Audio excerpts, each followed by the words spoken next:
Então, galera, é muito bom a gente conversar sobre os governos de uma forma a estudar, né, todo o processo e tudo que se fala aí, porque nós temos muitas fake news, nós temos muitas falácias e temos muitas coisas sendo feitas em governos que aparentemente parecem boas, né, aparentam ser boas, mas que trazem prejuízo.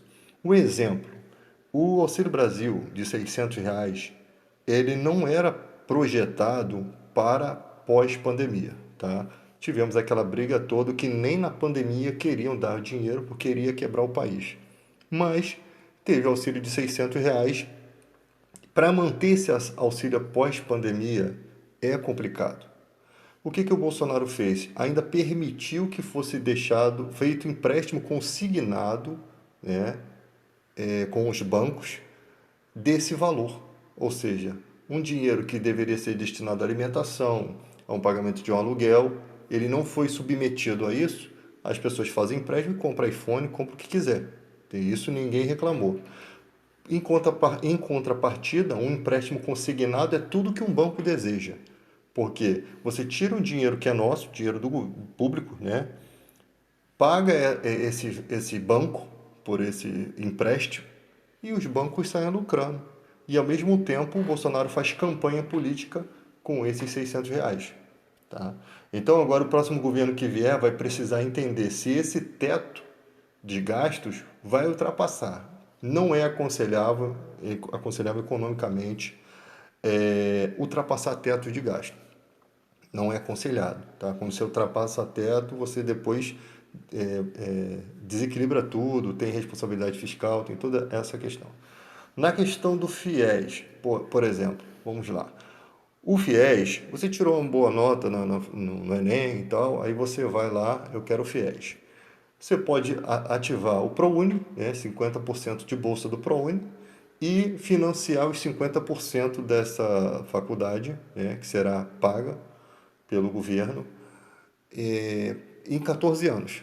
Só que você tem que escolher bem aquilo que você vai fazer, porque você tem a responsabilidade de pagar aquilo depois. Tá? Então, é um projeto bom para as pessoas? Sim. Ninguém é obrigado a pegar, a fazer uso disso. Tá? Isso é um recurso que cada um sabe as suas condições.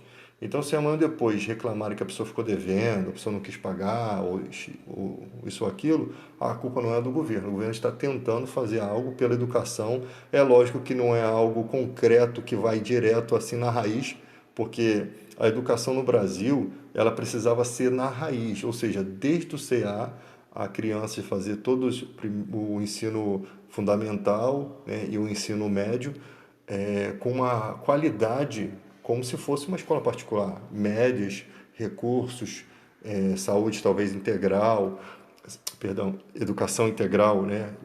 Mais tempo na escola, mais tempo. A escola ela precisa ser um modelo de escola como era o SEI, que funcionava, que hoje em dia é a FATEC, que era o SEI de Quintino, que você tinha cursos profissionalizantes de verdade, tá? Você tinha a escola do SEI, que as pessoas tinham que passar para estudar ali, você tinha os cursos profissionalizantes, reconhecido pelo MEC, tudo direitinho.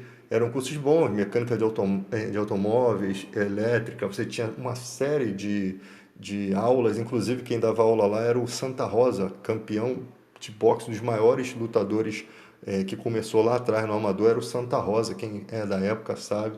Tinha boxe, jiu-jitsu, tinha todo tipo de esporte que você imaginasse, natação. E tinha também a parte alimentar. Você se alimentava na bandejinha. Você ganhava ticket para almoçar, ticket de lanche da tarde. Aquilo era um projeto maravilhoso. É um projeto maravilhoso, maravilhoso de escola. Tá? Quem estudou no SEI de Quintino, pô, se deu bem. Onde era, hoje em dia, FATEC. Quando se tornou FATEC, virou tudo uma porcaria. Hoje em dia querem dar curso até de empilhadeira, de auxiliar de almoxarifado, como se fosse grande coisa. Quando você vê os cursos lá, era manutenção de computador, coisas que realmente você ia sair dali um profissional ou iria ganhar dinheiro fazendo aqueles trabalhos. Não é os cursos de bosta de hoje, não. Então você tem ali o ProUni, financia 50%, FIES 50%, você paga 50%, você tem 14 anos para pagar. Então você vai escolher o que faculdade? Você escolher uma faculdade que tenha espaço no mercado de trabalho, com a área da saúde, né? E que te remunere bem.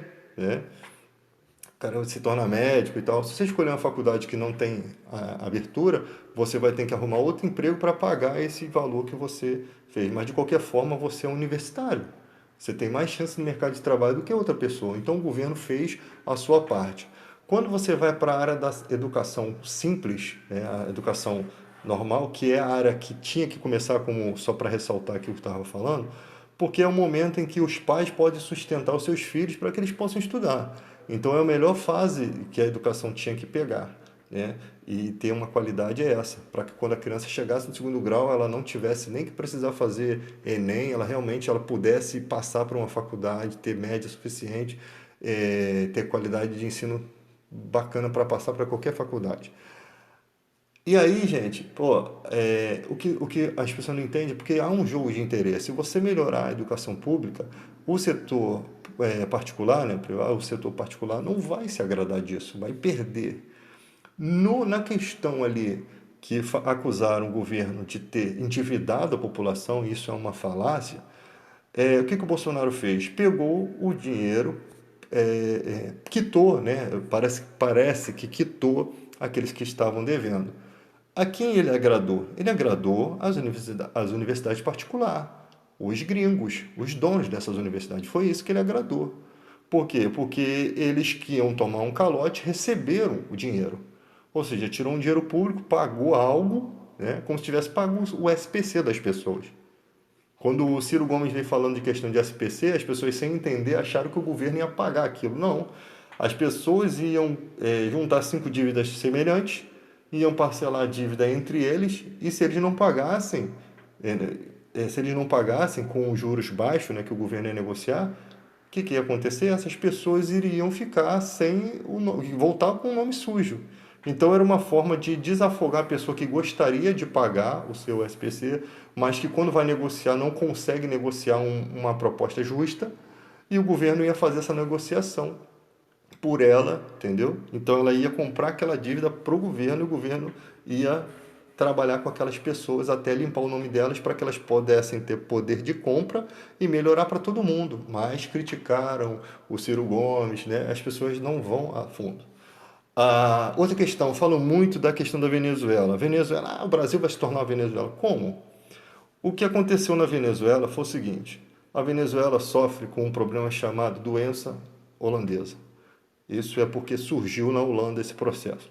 É quando você tem um recurso natural muito em abundância, como na Venezuela, no caso é o petróleo, e você só investe, o seu investimento do país é só naquilo, né? É só naquilo, só investe no petróleo e você não industrializa outras áreas. O que aconteceu? Os Estados Unidos, né, sempre teve aquela briga de tentar botar o João Guaidó para tirar o Maduro, né? Tudo interesse petrolífero, tá? Tudo guerra pelo petróleo. Eles observam que essa falha da Venezuela, que é uma falha governamental, de só investir no petróleo e não industrializar as outras áreas. Então, é um país potencialmente fraco e desentendido nessa questão, tá? E ali, o que eles fazem? Junta-se com o Reino Unido, faz um embargo econômico, ou seja, o Guaidó é uma justificativa, parece, para esse embargo econômico. Então, imagina, a Venezuela quer fazer negócio aqui no continente americano, aqui, não consegue, não vai conseguir, vai ter que exportar de longe, vai ser um produtos mais caros. Quando houve uma queda no barril de petróleo, o que aconteceu? Os valores abaixaram. Então eles precisavam, eles estavam sempre lucrando com dinheiro, com dinheiro, eles poderiam importar bastante. Eles sofreram duas questões: a queda do petróleo, o dólar ficou, o barril ficou mais barato. Eles precisam de dólar para poder comprar as coisas fora, né? E ali houve uma restrição da questão do dólar na Venezuela. Os Estados Unidos restringiu a reserva de dólar para a Venezuela. Ou seja, eles ficaram completamente isolados do mundo. Então houve esses embargos e a Venezuela passa essa situação toda de fome, né, de extrema pobreza que nós vemos. Então o Brasil é um país totalmente diferente, totalmente industrializado, temos o agro, temos vários negócios, somos o terceiro maior exportador do mundo, já fomos a oitava economia do mundo, é totalmente diferente da Venezuela, tá? Então esse papo de que o Brasil vai virar uma Venezuela é uma falácia política, que se você for conversar com pessoas, as pessoas não aceitam mais, porque já estão com aquela ideologia errada. Para você descontaminar, desintoxicar a mente dessas pessoas, fica difícil. Quando elas entenderem que o inimigo estava perto delas, elas chamavam de mito, vai ser uma coisa interessante. Então vamos pelo lado da verdade, gente. Vamos estudar pelo lado da verdade, para a gente parar com esse negócio de acreditar em fantasias. Tá? O FIES foi ruim ou foi bom? Pergunta para as pessoas que fizeram a universidade. O FIES é ou não é uma coisa boa? Alguém é obrigado a pegar o dinheiro do FIES? As pessoas elas têm que pagar aquilo ou não? O governo que tem que pagar por elas. Eu acho que na pandemia poderia sim pagar os meses daqueles que já estavam pagando e não puderam por eventualidade da pandemia. Ficaram desempregados, fizeram a alegação correta, entendeu? E ali você conseguia dar uma ajuda. E outra coisa, se o presidente realmente tivesse boa vontade, ele faria o quê? A liberação do FGTS de todo mundo. Porque no caso que nós vemos na pandemia, o FGTS é seu direito, liberaria todo aquele FGTS, o valor ficaria retido na Caixa Econômica, a numeração do valor retirado, né? o total, e se uma empresa demitisse a pessoa, pagava esses 40% sobre aquele valor. Tá? Todo governo que luta para tirar direitos trabalhistas não é um governo bom. Você vê que quando o Temer ele assume, né, depois daquela situação lá da Dilma, que dizem que é golpe, outros dizem que não, que havia pedalada fiscal, outros dizem que é pedalada em todo o governo, mas para mim não importa. O que importa é o seguinte, uma reforma trabalhista, o que tem a ver uma reforma com a retirada do feriado da escala 12 por 36? Não tinha nada a ver. A escala 12 por 36, quem trabalha nessa escala trabalha as mesmas horas semanais que qualquer outra pessoa, porque trabalha 12 horas e folga 36 horas. E então, tudo isso é uma coisa já pensada para o trabalhador trabalhar exatamente igual um cara que trabalha de segunda a sexta, que hoje em dia se trabalha de segunda a sábado, que eu acho um absurdo. Trabalha de segunda a sábado, sábado às vezes é meio expediente, mas é um dia que você vai acordar cedo também, ou seja, você vai estar toda a sua vida dentro do trabalho. Você não tem mais vida, você não tem vida familiar, você não tem nada, isso gera prejuízo. E o salário não é bom, sabe? Se você fosse trabalhar nesse regime nos Estados Unidos, você ganharia muito mais, até porque acho que um dia de trabalho você ganharia o salário de um mês de um brasileiro. Então, ou menos de uma semana, sei lá. Então, gente, a gente tem que observar que esse feriado foi tirado na mão grande.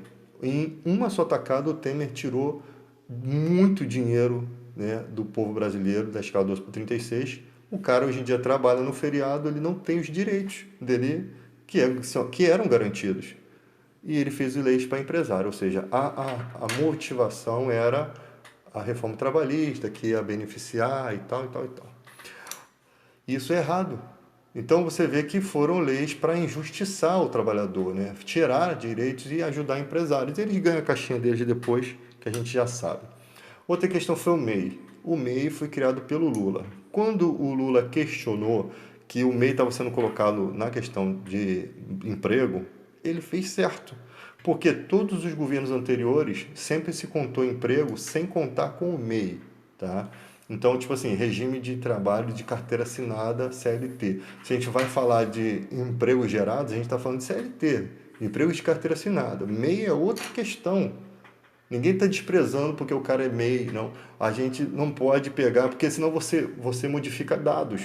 Você acrescenta dados aqui nesse governo como se ele tivesse superior ao outro. Mas quando você vai ver como ele conseguiu esse resultado dos cálculos, ele usou o quê? Uma pedalada, ele usou uma mentira. Ou seja, no outro governo não se somou MEI, né?